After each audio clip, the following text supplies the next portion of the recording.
தைப்பொங்கல் திருநாளை முன்னிட்டு சங்கரன் கோவிலில் அமைந்துள்ள சங்கர நாராயணர் சுவாமி கோவிலில் பக்தர்கள் வருகை அதிகரித்தது.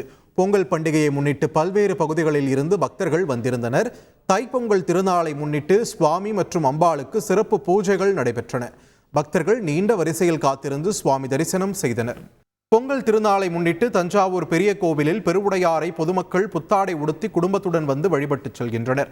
பெருவுடையாருக்கு விபூதி, மஞ்சள் பொடி, திரவிய பொடி, அரிசி மாவு, இளநீர், பஞ்சாமிர்தம், பன்னீர், பால், தயிர், சந்தனம் உள்ளிட்ட அபிஷேக பொருட்களை கொண்டு சிறப்பு அபிஷேகம் செய்து மலர்களாலும் கரும்புகளாலும் சிறப்பு அலங்காரம் செய்தும் மகா தீபாராதனை காண்பிக்கப்பட்டன.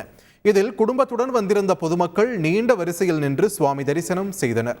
நாளை மாட்டுப்பொங்கல் கொண்டாடப்பட உள்ள நிலையில் உதகையில் கயிறுகள் மற்றும் மணிகள் விற்பனை களை கட்டின. மூக்கணாங்கயிறு, சங்கு கயிறு, திருஷ்டி கயிறு, மணிக்குஞ்சம் உள்ளிட்டவற்றை விவசாயிகள் வாங்கிச் சென்றனர். அதேபோல் தேங்காய், பழம் மற்றும் பூக்கள் விற்பனையும் அதிகரித்து காணப்பட்டது. ஈரோடு மாவட்டம் சத்தியமங்கலம் அருகே சௌடேஸ்வரி அம்மன் கோவில் திருவிழா விமர்சையாக நடைபெற்றது. தொட்டம்பாளையத்தில் ஆண்டுதோறும் பொங்கல் பண்டிகையின் போது சௌடேஸ்வரி அம்மன் கோவில் திருவிழா நடைபெறுவது வழக்கம். அந்த வகையில் இந்த ஆண்டு நடைபெற்ற திருவிழாவில் ஏராளமான பக்தர்கள் கலந்து கொண்டு சுவாமி தரிசனம் செய்தனர்.